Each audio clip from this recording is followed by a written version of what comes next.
to the part 2 of monthly current affairs of October.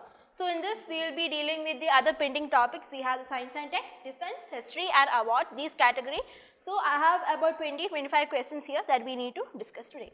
So moving on with the science and technology, the first we have question regarding the statements about the artificial general intelligence. AGI is an artificial intelligence that is equal or superior to human intelligence. It is representation of generalized human cognitive abilities in software so that they can actually take unfamiliar tasks and find solutions also. AGI has the potential to be able to make decisions that are unpredictable and uncontrollable.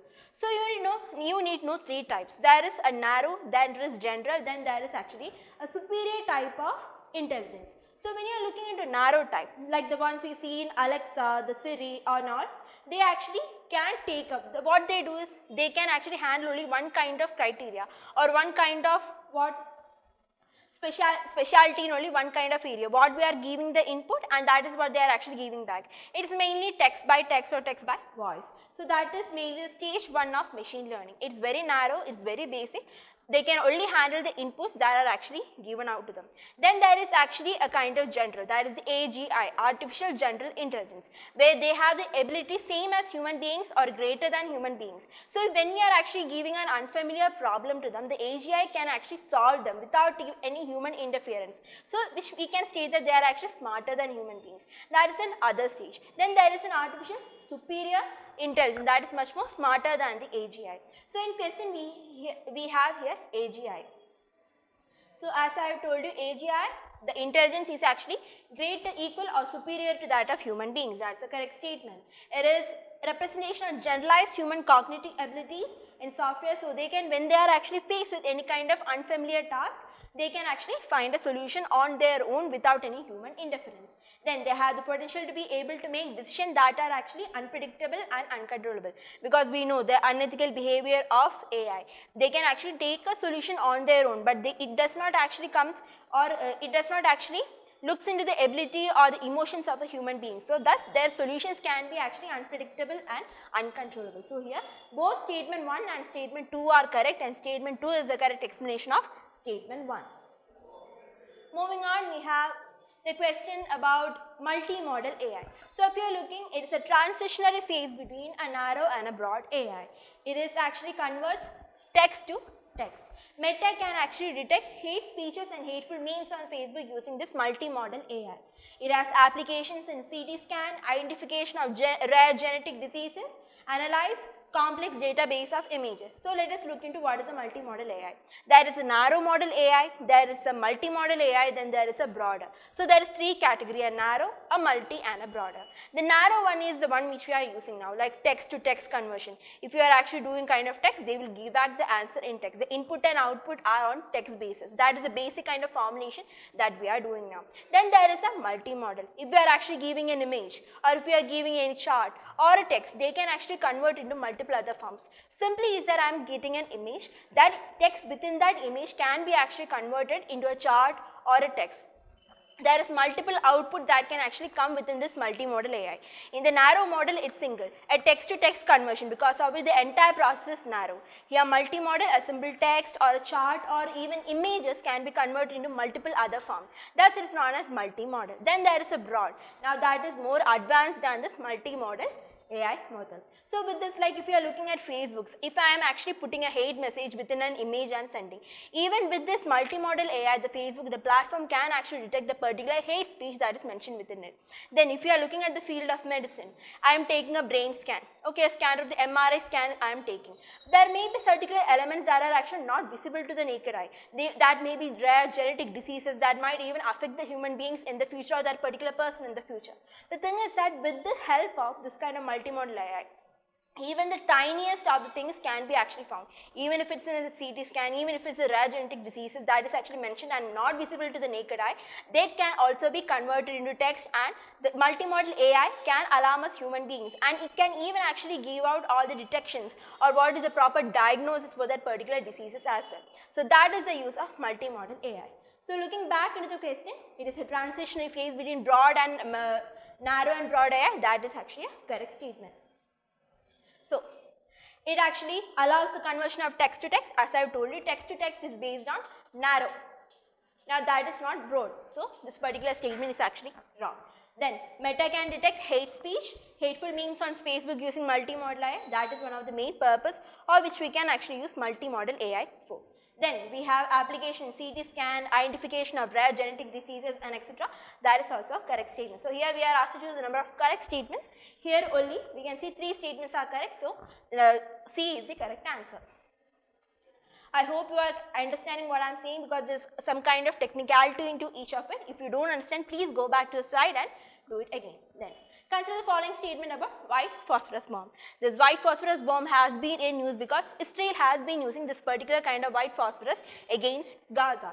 So if you are looking, these are actually lethal chemical capable of the burning human skin and disintegrating tissue which is actually deep in our body. It also ignites when exposed to oxygen and continues to burn until it is actually deprived of oxygen. So this is one of the main criteria of using white phosphorus bomb. So when we are actually using white phosphorus, it has a tendency to burn our skin, not just our skin, deep inside our skin, our eyes, our inhalation, all these are affected when we are actually using white phosphorus. So that is why this white phosphorus is actually unethical in being used in a war. But the main problem is that many conventions out there does not even look into the use of white phosphorus. They say that white phosphorus is actually used for marking, signaling. They use Israel is telling that in 2008 also Israel has used this white phosphorus against Gaza. But the reason they actually gave out is that they use white phosphorus for all the kind of marking and signalings. Because as per the convention, the use of this white phosphorus and other chemicals for some kind of tertiary activities is actually okay. But the use of these kinds of white phosphorus and other material chemicals in the biological warfare or chemical warfare is actually not allowed and it's actually very unethical. But this has been actually used by Israel time and again. It was used in 2008 Gaza war and now also Israel is actually using it against Gaza. So if you are coming back to the question, it is a lethal chemical which is actually capable of burning the human skin. That is a correct statement. So when it is actually exposed to oxygen, it actually keeps on burning until the oxygen is deprived. That is one of the main chemical properties associated with white phosphorus. So we need to choose a number of correct statement. Here both 1 and 2 is the correct statement.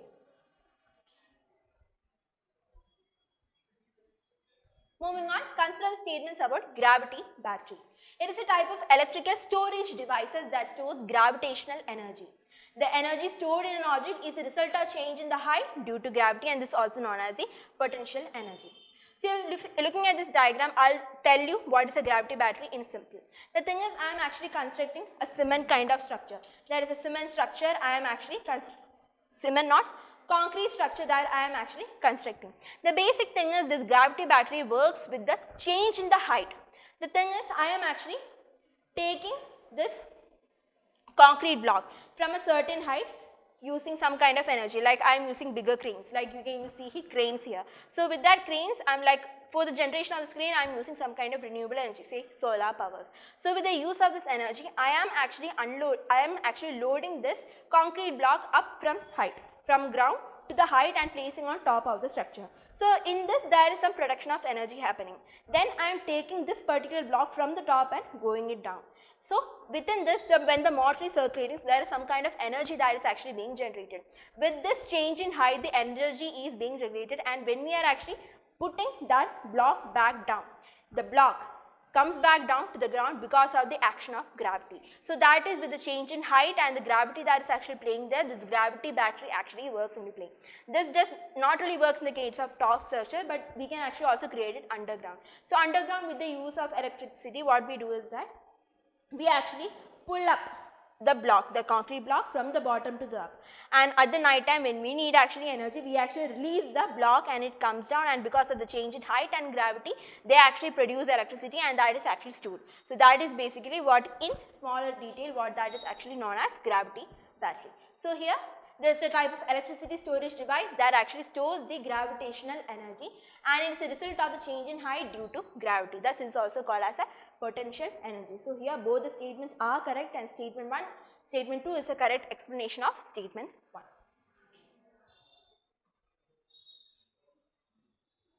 Moving on, consider the following statements about India Mobile Congress. It is the largest digital technology forum in the world. It is actually The mega event organized jointly by the Cellular Operators Association of India and Department of Telecommunications India. The thing is that the India Mobile Congress is the largest in Asia, but it's not the largest in the world. The thing is, it is also organized by Cellular Operator Association and the Department of Technologies. Based upon the elimination technique, you might think that all these departments that is actually mentioned on this question might be the wrong one. But the UPSC can still trick you.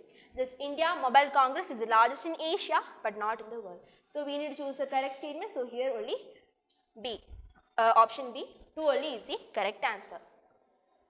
Moving on, consider statements about cloud seeding. It is a weather modification technique that improves a cloud's ability to produce snow or rain by introducing tiny ice nuclear particles. Mainly silver iodide is the most commonly used chemical for the seed clouding. So this is basically what happens. There is an aeroplane. What they do is they actually sprinkle this silver iodide content within the clouds. So in that cloud, the chemical reaction takes place with the silver iodide, and then the cloud starts producing water. There was 18% increase in the, as per the studies, there was 18% increase in the rainfall in the places where this cloud seeding technique was actually performed. If there is a drier and arid areas, and because in that particular areas and such, spraying up of silver iodide will actually result in the formation of rain clouds and rain in that particular area. Once the condensation creates water droplets that are large enough, the rain will fall. So that is how this cloud seeding phenomena is done, and the element that is used is silver iodide. So here both the statements are correct. We are asked to choose the incorrect one. So neither 1 nor 2. Here both the statements are actually correct. We are asked to choose the incorrect one. Moving on. Consider the dark pattern recently seen in news refers to the affairs of what? Illegal site on the dark web, online consumer manipulation, black hole phenomena, online phishing attack. The thing is, I'll explain to you what is dark pattern with a small example. Suppose you want to go from India to from Kerala to Delhi. You are actually looking to purchase flight seats from Indigo. So what do? You go to the Indigo platform, you actually look into the sites and select the number of persons going, select the seats and such. The thing is that when you actually are applying for the seats and such, when you are looking at the particular site, you never see any kind of free seats. They may be like, as you have actually paid for the particular amount, are actually going via that, you pay up like 2,500 for a single fare from Kerala to Delhi. But the thing is that when you are going to select the seat, you never see any kind of free seats there. When you click on each seat, you see some kind of paid amount like 400 rupees, 500 rupees. There are like free seats there. But in our naked eye, we might not actually see that free seats. Whatever we are going through, we will be actually seeing that paid seats only. In somewhere on the side, there will be actually skip button. If you actually skip it, at the end, you will actually be allotted to a free seat. But when you are going through the screen, you don't see any seats, because of which you feel like if we are not going to select any seat, we won't actually get any seat, and an entire whatever we purchase would be actually gone away. So we actually purchase a seat again. It might not be a free seat, it will be paid seat like 400 or 500 rupees. That is a kind of consumer manipulation. So that is what is a dark pattern is called. It was sometimes the platforms and the website actually place on the consumer. The thing is, there are free seats. There is a skip button somewhere. If we actually skip the button at the end of it, we will be actually allocated a free seat. But there is a kind of consumer manipulation, a default site which is actually set up on which that actually manipulates the humans. So that is what is called as a dark pattern, and it's an online consumer manipulation. So option B is the correct answer.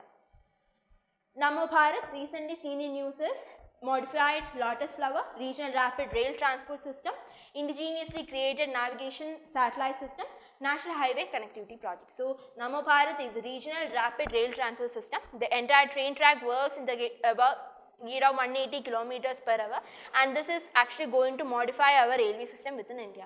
So that is the regional rapid railway transit system. That is what is called Namo Parat Rail. Then Asra MK1 refers to which of the following? It's a beyond visual range air-to-air missile. It's an indigenously developed aircraft carrier. It's a beyond visual range surface-to-air missile. It's a light combat helicopter.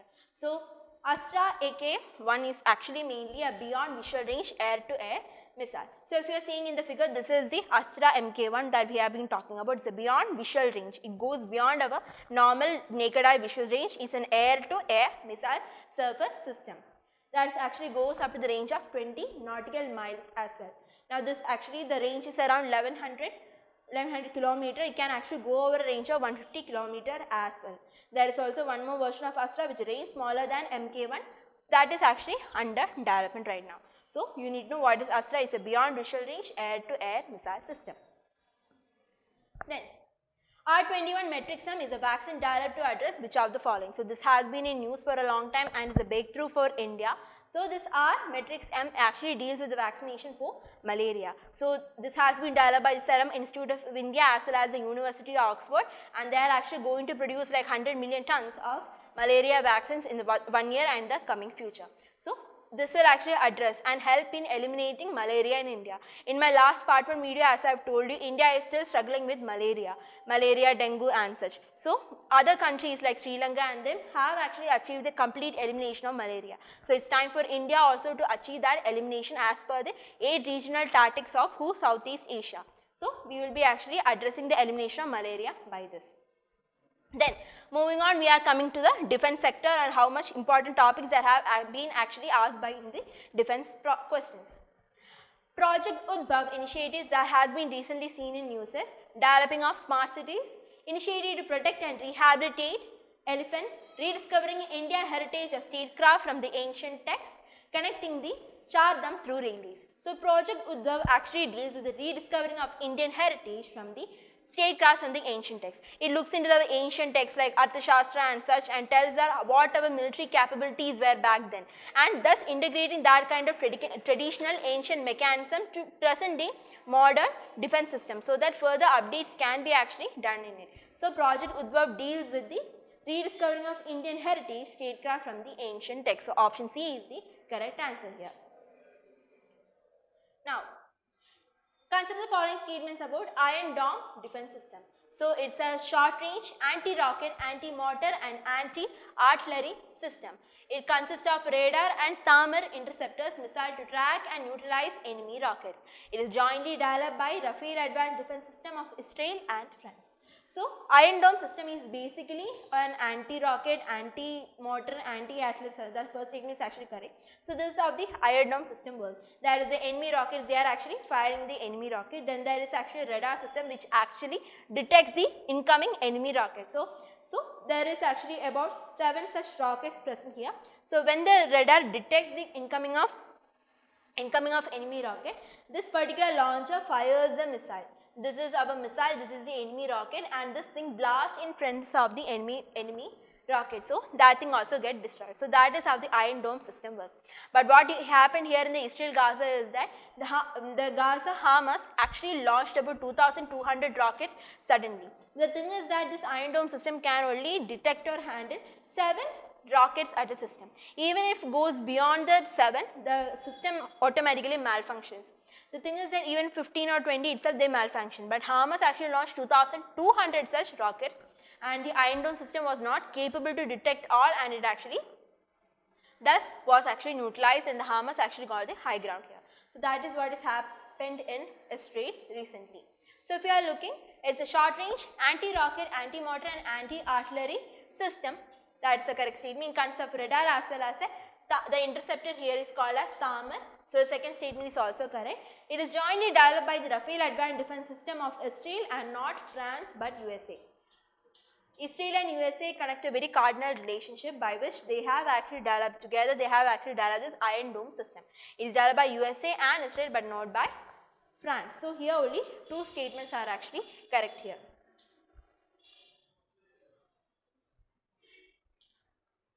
Consider the statements.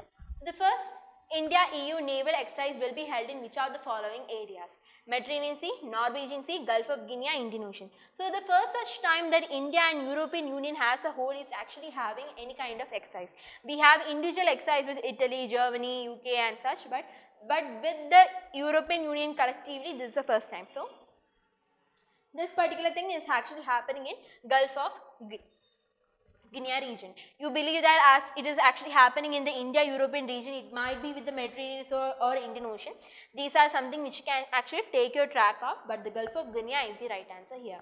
Then, the Yaoundé architecture that leads to which are the following? It's a regional maritime security structure for West Africa. So, the India like EU will be actually working in the Gulf of Guinea region with this Yaoundé architecture of the Western Africa. This Gulf of Guinea is actually located in West Africa. This is actually located at West Africa, and they will actually look into the Yaoundé architecture, which is actually regional maritime security structure, thus actually enabling their defense structure as well. And then there will be a conference and knowledge session in Ghana as well. That is how this will be followed. So this is the Gulf of Guinea region. You should know that the countries which actually surround the Gulf of Guinea, we have Gabon, we have Cameroon, we have Nigeria, Togo, Benin, Ghana, Cote d'Ivoire. So these are some of the countries that are actually surround the Gulf of Guinea region, and this is where the India EU naval exercise will be taking place, and they will be actually practicing the Yaoundé architecture, that is the regional maritime structure for the Western Africa, thus actually giving them defense update as well.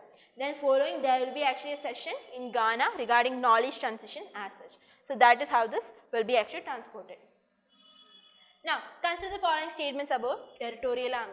It is an auxiliary military organization of the Indian Army. It consists of part-time, voluntary and citizens military force. So it is actually an auxiliary military organization. They form the second line of, they actually form the second line as well. They form the second line of which they are also usual citizens. So it is a part-time auxiliary military organization. It consists of part-time, voluntary as well as citizens military force. So here both the statements is correct. So statement 1 and statement 2 are correct, and statement 2 is the correct explanation of statement 1. Consider the following statements about the positive indigenization list. It consists of items that can be procured by the Indian Armed Force from the foreign market. It consists of items that can only be procured from the domestic manufacturers by the Indian Railways. It consists of items that can be only manufactured from the domestic manufacturer by the Indian Armed Force. It consists of items to be manufactured domestically so as to reduce the import. The thing is, this is related to defense. The positive indigenization list is actually related to the Indian Armed Force. There are certain things or items that can be actually domestically manufactured. So as to reduce the import and to indigenize our Indian military, like setups and procurement and production, they have actually introduced a positive indigenization list that consists of the number of items that can be actually only created domestically in India and cannot be imported from foreign. So it consists of the items that can be only procured from domestic manufacturers by the Indian Armed Forces. Then consider the following statements about the Indian Air Force. So recently in October there was Indian Air Force Day, and there was a lot of initiatives that actually started with this. So the Indian Air Force Day is celebrated on October 8. This is the first time an Air Force parade was commanded by a woman officer. The new ensign of IAS was actually unveiled here. So if you are looking, the IAF, actually the Indian Air Force Day is originally in October 8, and they actually unveiled and signed their new flag, which consists of our Indian flag, then the Ashok Chakra, then with Satyameva Jayate mentioned here. On top of that, there is actually Himalayan eagle. So this is a new ensign that has been created for unveiled for our Indian Air Force, and this was the first such parade to be actually commanded by a woman officer named Captain Shaliza Dami. She was also the first woman officer of the IAF to command a command unit. Apart from that, there was also an all-woman contingency of newly inducted Agniveer. So this is the first time a lot of changes has been coming in the Indian Air Force Day parade as well. So if you are looking here, as per the question, all the statements are actually correct. It's on October 8th. Indian Air Force Day is on October 8th. This is the first time Indian parade is actually commanded by a woman. The new ensign of IAS was also unveiled here. So here none of the above, all are correct here.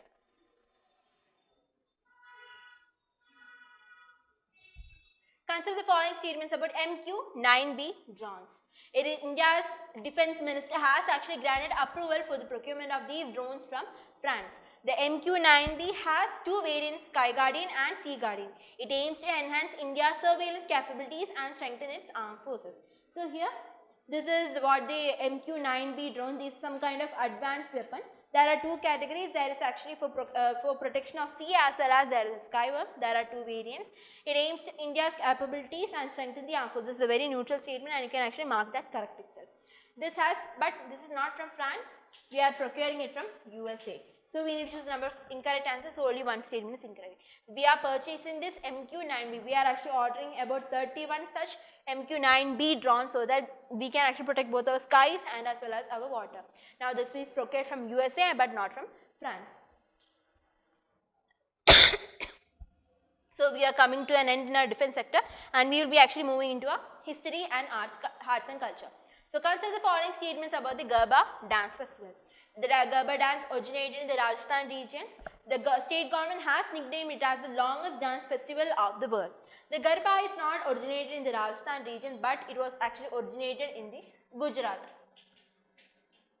The second statement is that the longest dance festival of the world, that is actually a correct statement, that has been actually nicknamed by the state government itself. So here statement 1 is actually incorrect, but statement 2 is actually correct here. Moving on, Katha Prasangam, the art form of storytelling performance with a blend of music and speech, is a popular art form of which of the following? Odisha, Kerala, Tamil Nadu and Meghalaya. It is actually an important form from Kerala, that is called as the Katha Prasangam.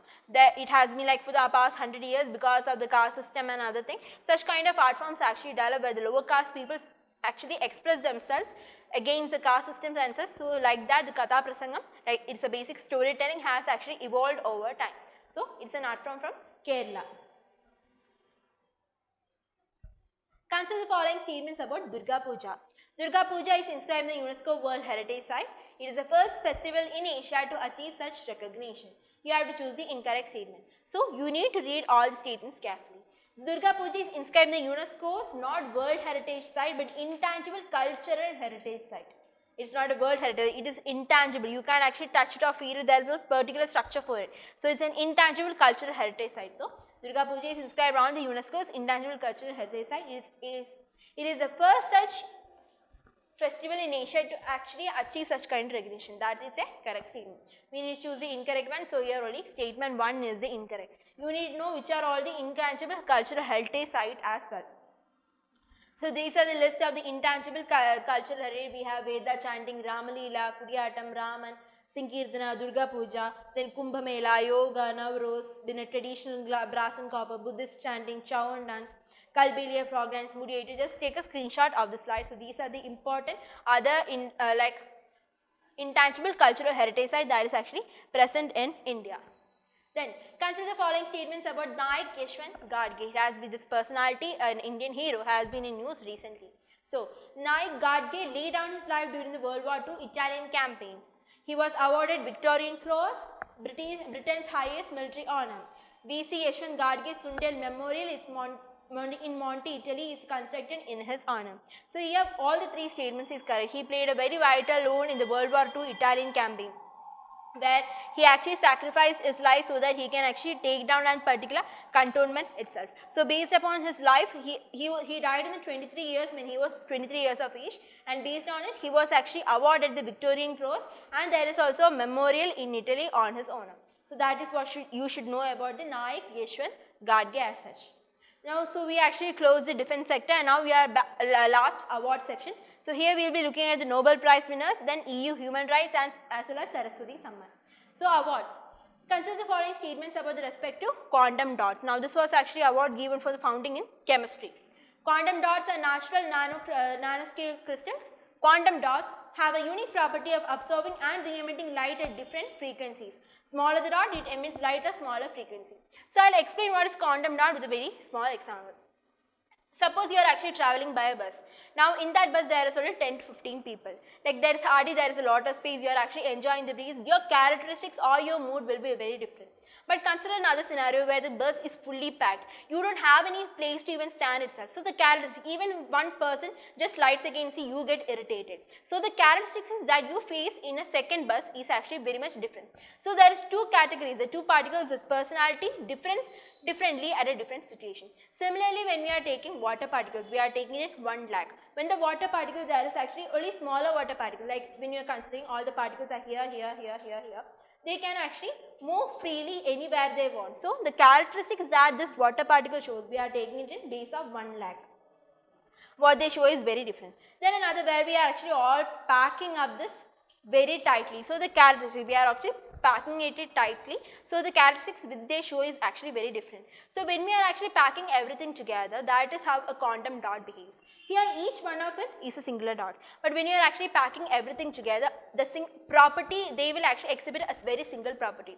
Here each exhibit their own property.